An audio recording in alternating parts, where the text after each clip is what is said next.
religiosi, ed era come vi ho detto, la vigilia della festa di Santa Croce, verso le 5:30. Gli altri miei colleghi di studio, miei compagni, stavano facendo le prove di canto per il giorno dopo, io ero dispensato. E allora ho preso un rosario e me ne sono andato nell'orto dei frati di Oristano, che c'è ancora. A San Francesco, Qui hanno sbagliato qui con le fotografie. Questo è l'orto del seminario. Questo è l'orto del seminario. Sì, credo, quello grande al centro. Poi uno piccolo a sinistra, che guardavano verso San Giovanni di Sinis. Allora non c'erano case e palazzi, si vede dalla torre, tutto quanto. Praticamente Oristano finiva lì alla strada, alla Carlo Felice. E quando sono passato vicino alla pompa dell'acqua c'era un cane mezzo guercio del custode che si è alzato e si è messo un cemme con me, mi seguiva, scodinzolato. Io avrò detto sì o no, 2 o 3 Ave Maria. Quando sono arrivato all'altra Ave Maria, a metà, ho sollevato gli occhi così, ho visto come un punto mobile, diciamo 5 gradi in alto, così, lontano, che scendeva, quasi perpendicolare, scendeva da sud-ovest, così. In un istante si è trasformata, è diventata una macchina rotonda, grande, una decina di metri sarà stata, che era così a piatto, lenticolare, e sopra c'era una cupola trasparente, completamente trasparente. Si è posata sull'albero e io guardavo naturalmente, non l'ho identificato per niente, perché ho detto ma chissà cosa sarà. Non era un aereo perché era fermo, gli aerei fermi in aria del 48 non c'era nessuno. Sì. E allora si è fermato sull'albero e subito dalla cupola sono venuti fuori 2 giovani, bellissimi, alti, saranno sull'una 92 metri, vestiti d'argento. D'argento, come ci dice Giorgio, sì. Sì, questi punti d'argento riappaiono nel Vangelo, nel Nuovo Testamento. Il Nuovo Testamento è ricco di questo. Ma un'altra cosa. E io ho guardato, ho fatto così, allora mi hanno risposto, e si sono posati sopra l'albero dell'Eucaliptus. E io stavo giù neanche 6-7 metri. Cioè, eravamo praticamente a contatto di voce. Sì. E mi hanno salutato e mi facevano così, vieni. E io allora ho pensato, se vado con questi non farò i voti religiosi, non diventerò sacerdote. Capito? Io ho detto no, preferisco, perché capivo che lasciavo San Francesco e Gesù Cristo. Ho detto che faccio? Qualsiasi cosa mi diano non sarà migliore di questa. E sono messo e sono rimasto. Ho detto no, non ci vengo. Ho detto voi venite giù qui, gli ho detto scherzando. E allora si sono messo a ridere. Allora il disco si è girato così, dopo questo tentativo di conversazione, era più fatta voce tenue, si è messo così il disco, si è messo così di taglio. Allora ho visto che al centro c'era un buco un po', e qui il bordo era interrotto, era una cosa così.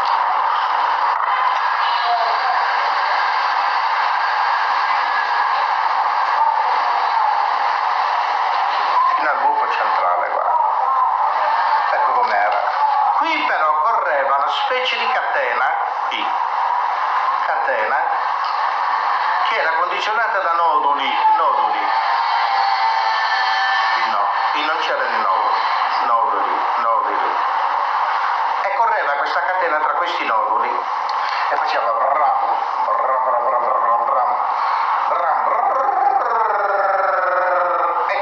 poi si girava e mi guardavano, sotto questo.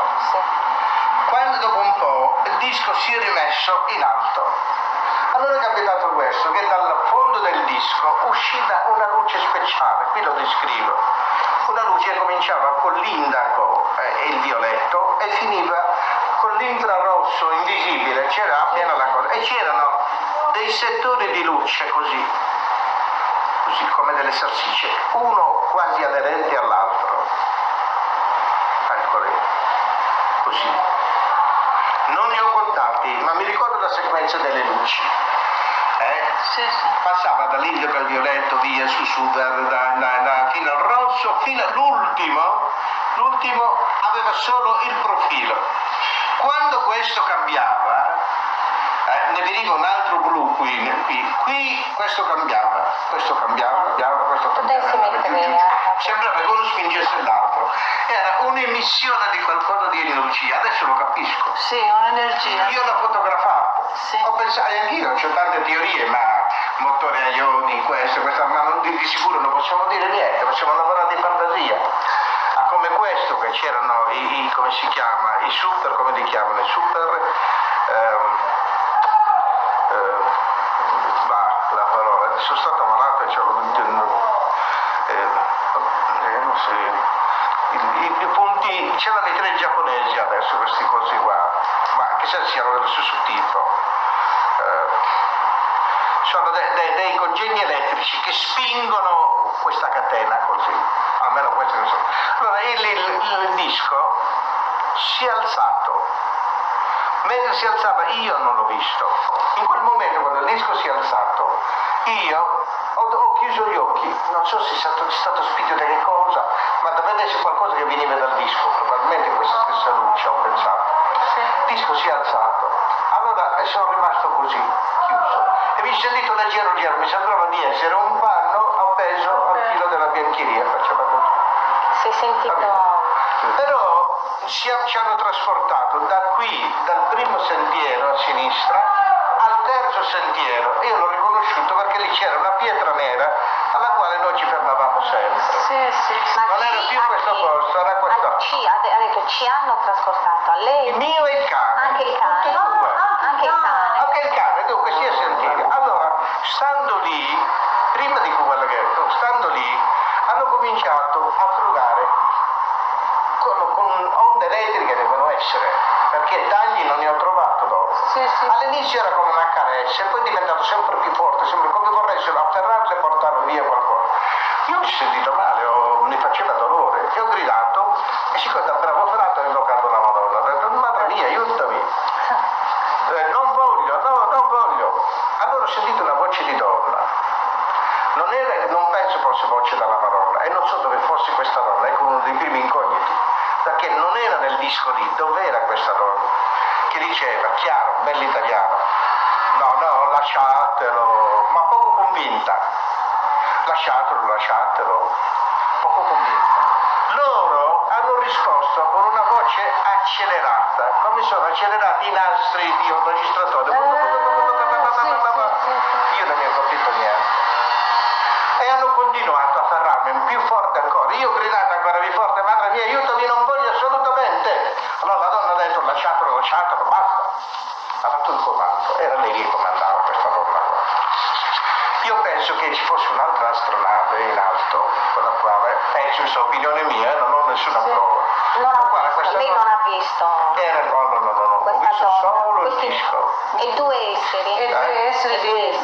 Questi due esseri di luce davanti a lei li ha visti? Quali? Due esseri. Quelle due esseri li ha visti? Ma ho parlato con loro. E come sono? Sono come uomini, uno sono alti, belli, sì. Uno non ricordo con i capelli rossi, l'altro con i capelli neri.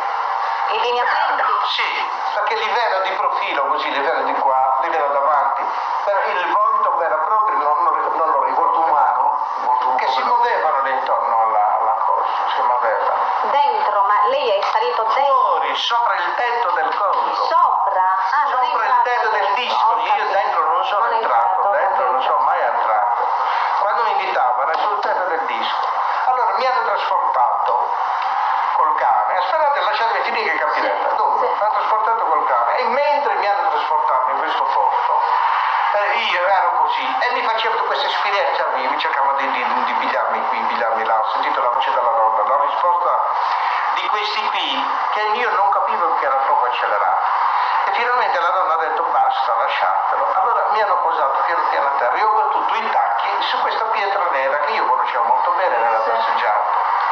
Quando mi sono svegliato, alla mia sinistra, in alto, io mi sono svegliato, qui c'era il cane, sospeso in aria, cane, ed era così, con i piedi di dietro, così la coda rivolta in alto, le gambe così, posizione fetale praticamente, e la testa in alto, faceva come una pera era il corpo del cane. e scendeva così piano piano. Questo l'ho visto tutta completamente, fino alla fine, fino a quando era 10-15 cm da terra, è caduto. La forza si è staccata, l'energia. Il cane mi guardava offeso, come se fossi stato io che l'avevo fatto questo. Forse anche lui le avevano esplorato il cervello, ci avevano trovato poca roba e l'avevano lasciato. Allora, quando io mi sono svegliato, ho sentito le voci dei militari che erano nel distretto, dice la luce d'orlotto, e poi le grida della gente che era in Piazza Mariano, guardando la torre illuminata da Santa Croce. È tornata la luce! Tutti la gente, perché si era spenta. Si era spenta anche la luce. Ma c'era un'altra cosa, lì sulla Carlo Felice si erano fermate le macchine e cominciavano a accendere i motori. Dove 4, 5, 6, 10 motori, tutti fermi erano. E lo riaccendevano in quel momento. Sì. E io me ne sono impresso perché erano rumori non ordinari, sia l'esclamazione, che era un boato quella di Piazza Mariano, io la feci Santa Croce, allora la facevano anche civilmente. Sia la come si chiama quello del soldato, tornate la luce, perché lì c'erano i soldati e il nostro convento facevano loro. Poi sono andato in convento dai miei compagni, ho detto guardate, ho visto una cosa così, dice sta zitto scema, e mi sono stato zitto, ho detto basta, figlio mi crederà mai nessuno, come Noi le crediamo ciecamente. io sono sincero, adesso le spiegazioni Dio lo sa cosa ci sarà, perché proprio a me in quel momento, ma andiamo, lasciamo la tremita, entriamo in un grande. Un'altra volta che ho visto questi esseri, non ho visto gli esseri, ho visto la macchina, era nel 1974, ai primi di marzo, mi pare che fosse il 2 o 3 marzo. Io ero sull'aereo che andava in Zambia, a Lusaka, ritornavo a 74, andavo in missione. Era l'ora di colazione. Gli altri facevano colazione, io non ho rifiutato di fare colazione, perciò la mia attenzione si è voltata verso il finestrino, io guardavo così. Sotto, a un 500 metri dall'aereo, c'era una piattaforma, che è qualcosa che è incredibile, c'erano nuvole qui e là, e quella li congiungeva, dovrebbe essere qualcosa di enorme, come 200-300 metri, 400 metri, dice che sono una cosa così. Era una piattaforma così, che alla fine il bordo si incurvava appena appena, ma aveva un'agilità, faceva così, cercava delle nuvole in cui nascondersi, perché c'erano questi ciuffi di come si chiama, di nuvole bianche, tipo cotone, cirri, e non la chiudevano. Lei era più grande di quella nuvola, finché è arrivata a un gruppo di nuvole dove è sparita, ma io ho avuto la sensazione che questo sparire non fosse per quella della nuvola, perché la nuvola non era sufficiente a coprirla, ma che ha voluto sparire da solo. Dice che sono veloci. Questa ho avuto l'impressione, perché io vedevo le nuvole, questo si svolta davanti ai miei occhi, forse un mezzo minuto di tempo in tutto. Che i capitani dell'aereo abbiano visto, può darsi che abbiano visto, che altri abbiano visto, non lo so, perché secondo il sistema inglese ognuno badava a se stesso, non mi potevo mettere in piedi e gridare oh lupo guardate, e poi già sparito, l'aereo non può fare queste cose. Questa è la seconda volta che li ho visti, ma la prima volta era quella. Allora,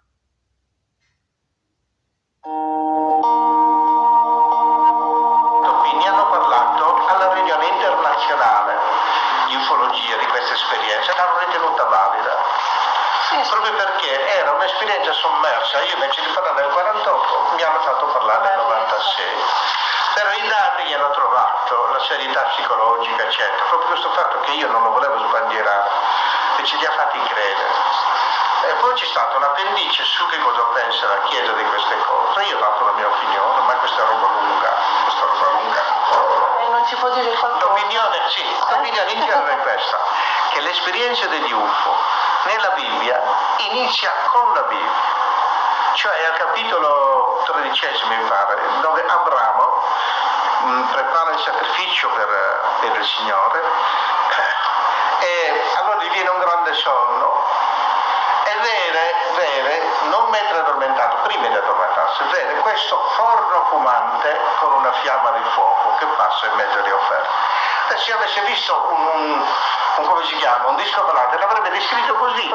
Sì. Beh, anche Ezechiele, sia da quella l'esperienza di descrizione, Ezechiele sì. è precisa. Dice un forno, il testo ebraico dice un forno acceso con una grande fiamma di fuoco che brucia le offerte. Questa è la prima diretta. Poi abbiamo la storia di Sodoma e Gomorra, dove un angelo con un raggio di luce accerca quelli di Sodoma e Gomorra. Abbiamo la storia di Gedeone, che vede l'angelo del Signore salire dentro la fiamma. Ora, sono tutte cose. San Paolo, che è stato, anche San Paolo è stato nella via di Damasco. Questo aspettiamo un pochino. Salire dentro la fiamma, siamo al Vecchio Testamento, Sì. per dire che ce n'è tante, la Bibbia è piena di queste dimostrazioni preternaturali. L'angelo che sale dentro la fiamma. Ora, questi fatti qui, gli antichi, che avevano una tecnologia rurale, non potevano immaginare un uomo che entra nella fiamma e se ne va in cielo. Ci sono veramente dei mondi così, ma dove abbiamo la chiarezza di questo. Poi c'è il profeta Elia che viene portato su, quello dei cavalli è stato giù è il carro di fuoco era. Nel coso dei re, nel libro dei re, delle cronache 3:16 mi pare che sia, il profeta Eliseo dice al suo aiutante, dice: Signore, fa che quest'uomo gli si aprano gli occhi e veda quello che deve vedere. Allora a quest'uomo si sono aperti gli occhi e ha visto le colline della Samaria coperti dai carri di fuoco che difendevano il popolo di Israele, perché temeva l'invasione della Siria. Carri di fuoco coprono tutta la, come si chiama? Evidentemente questi vivono in una banda di luce che non è accessibile a noi, non siamo come tanti, siamo ciechi, possiamo vedere solo le cose di luce, e basta. Allora, da San Paolo, che aveva avuto delle esperienze soprannaturali fortissime, dice: nel paradiso di Dio ci sono il Signore, Dio giudice di tutto. Poi ci sono gli angeli riuniti come una grande festa. Poi ci sono i prototokoi,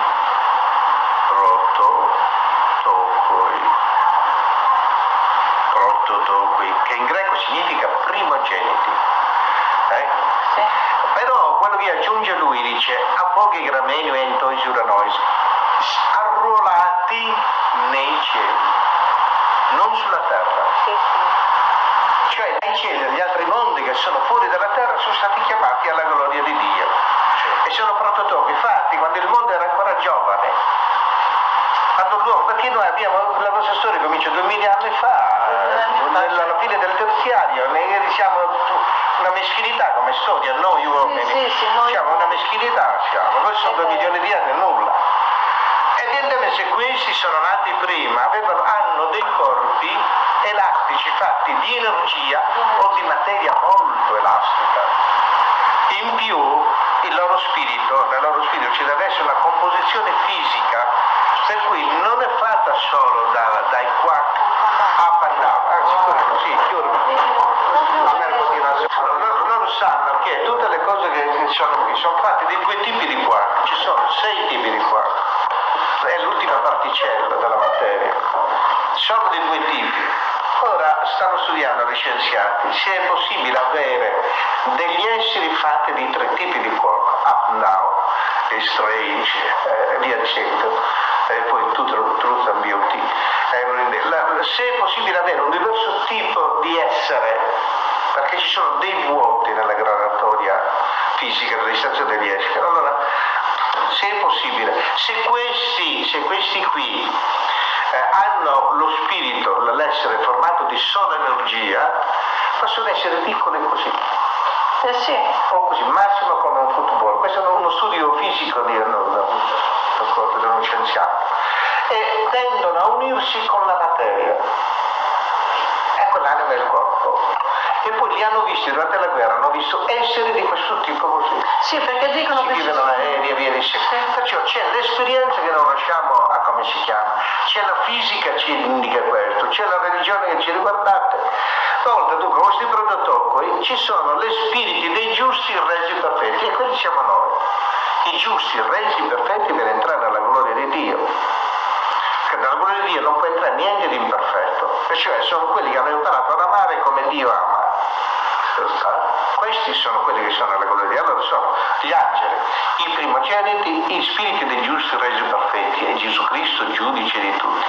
Però gli esseri non divini, cioè che non appartengono alla classe divina come Gesù Cristo è Dio, Gesù Cristo divino nella sua natura divina, questi qui sono tre soli. Gli angeli formati di pura materia, gli angeli, di pura energia, come si chiama? I prototopoi e no. Questi sono superiori a noi.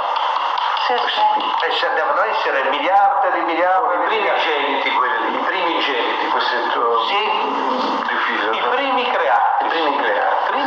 Dunque noi sappiamo che l'universo fu creato 20 miliardi, diciamo 20, tra i 15 e 20 miliardi di anni fa. All'inizio ci fu un'esplosione di energia, questa energia molto probabilmente sono i fotoni.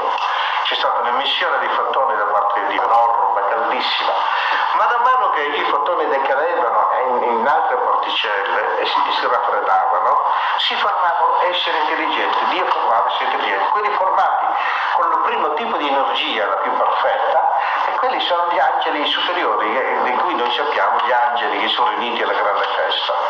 Gli angeli. Dopodiché, man mano che l'energia si raffreddava e si formavano i nuclei e via, tutte quelle particelle subatomiche che conosciamo, si formavano altri esseri. Ma per formare l'uomo ci voleva ancora 15 miliardi di anni, perché le galassie si sono formate dopo 1 miliardo di anni, solo dopo 1 miliardo di anni. Ora, tutti i materiali, i metalli di cui noi siamo formati e le cose sono formate, sono state formate nelle selle. Togliamo l'idrogeno e l'elio, e gli altri si sono formati attraverso il processo di iniezione, di accensione delle stelle, soprattutto le stelle che scoppiano, le nove, sì. Quando arrivano alla fase del ferro scoppiano, allora si formano i metalli per la grande pressione. Perciò noi non potevamo essere formati allora, e siamo stati formati alla fine, quando tutto il materiale era stato disposto, come dice la Bibbia. Dio prima disse sia la luce, l'esplosione di energia, e poi appaiono la terra arida, ed è stato così i continenti che nuotano sul magma del centrale della terra. E dice, allora quando tutto era pronto Dio ha creato l'uomo. Come? E questa è un'altra storia.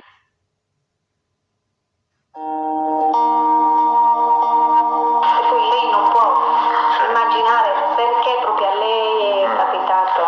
Ad ogni modo questa rivista non la conosco. No, forse lì la conosciamo. Prenda il numero. Sì, l'abbiamo preso. L'hai preso il numero? Sì, luglio agosto. L'ha scritto già? Sì. Perché noi abbiamo questo come UFO. Allora, la documentazione per gli UFO ci sono i francesi che sono sulla strada buona, cioè stanno rivelando tutte le manifestazioni degli ufficiali, ce l'avete? Sì, i francesi. Sì, ma noi non capiamo preciso. Scritto dagli ufficiali, Sì. da questi piloti, Tutti quelli che sono andati in tutta gente qualificata nella trasporti Ma questi aerei. in francese, hai capito? Sì. Le altre testimonianze. Sì, A come me me c'era? l'hanno mandato dal centro regionale, sì, che l'ha avuto dal centro nazionale. Sì. Questo qui. Sì, ma E sono valide, sono prove, tutte prove scientifiche. Sono a migliaia. Cioè ci troviamo davanti, molti negano stupidamente, altri inventano, non bisogna stare tanto in fuori. non bisogna. Tra negare assolutamente e tra l'inventare. Sì, ma bisogna parlarne. Io sono stato interessato a mia volta da Videolina pure, perché l'ho visto, mi hanno interessato. Bisogna dire tutto. Lei ha avuto l'esperienza di questo? Certo. Allora me la faccia vedere, com'è che Io lavoravo alle poste a Cagliari, io sono dove sta Santa Giusta, no? Sì. Tutti i giorni viaggiavo a Elmas perché c'è un centro meccanizzato delle poste a Elmas, dove c'è l'aeroporto. Una notte rientrando a casa mia, entro la macchina in garage e ho alzato uno sguardo al cielo perché io sempre mi piace vedere l'osservazione. scientifiche dalla Francia. Monsignor Badao, posso chiamarla così? Io credo alla Santa Chiesa Cattolica Cecamente, che siamo tutte le segrete ce l'abbiamo, Cioè, crediamo alla salvezza e in più crediamo queste cose. Io credo personalmente. No, non è la missione della Chiesa. La Chiesa non mi può vietare. Non è la missione della Chiesa chiedere ai fedeli che credano a quelle cose. Perché questa deve essere acquisita attraverso l'esperienza dei fedeli. Quando sarà accettata la prova scientifica questa, cioè c'è spazio per noi. Ma Padre Pio ne ha parlato di queste cose. Padre Pio ha parlato di altri mondi, altri pianeti. Padre Pio, sì, ne ha parlato. Non vedo perché non devo parlarne anch'io. O perché non dovrei credere. Però bisogna, finché non c'è il contatto finale, che loro vengono, ci parlano di che noi siamo di qua, facciamo questo, noi dobbiamo tenerci là, si vede che ci sono dei pericoli, e il pericolo è questo, che tra questi estraterrestri ci sono alcuni che sono buoni, altri che hanno deviato. E noi dobbiamo stare attenti a non accettare. La sua esperienza era così. Ma perché sono venuti da me proprio prima che io facessi la professione?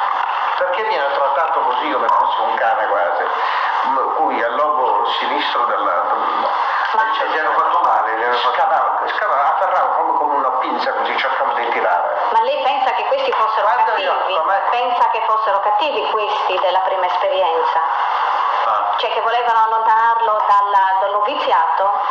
Lei pensa che questi esseri, quando aveva 17 anni, lo volevano allontanare dal noviziato a lei? No, guarda, io penso questo, che loro sono organizzati, che alcuni di loro sono buoni, altri meno buoni. Che anche tra di loro si deve essere infiltrato il male in qualche modo, forse sotto forma di superbia. Ma perché se fossero stati, sono in uno stato di via come siamo noi, cioè che vivono una vita che ancora non conosce l'illuminazione di Dio, alcuni di loro. E perciò la scienza è il più alto grado della loro conoscenza. Ma ci sono altri, moltissimi, che sono fedeli a Dio e sono a servizio di Gesù. Che si dice San Paolo, che tutti i fatti del Vecchio Testamento sono venuti attraverso il ministero degli angeli, cioè l'opera degli angeli.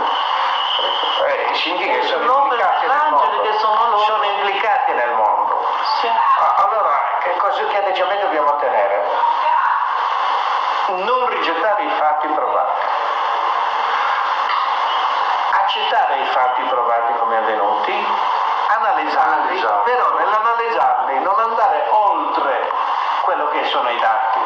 Io ho la tentazione di andare a potrei dire questa donna, cosa faceva questa donna, dove era questa donna, chi era questa donna, da come parlava sembrava la capo, ma perché è una donna? Allora si vede che loro, vede il salto illecito, si vede che tra loro sono le donne che comandano, forse da noi ci sono le donne capitane e ci sono gli uomini. Forse anche Maria. Poi bisogna tirare illazioni non vere, stare ai fatti, essere severi. Allora un clavo ufologico, altrimenti si fa poesia ufologica, che rimane poesia, non aggiunge niente alla conoscenza. Sì, perché uno deve approfondire. Sì.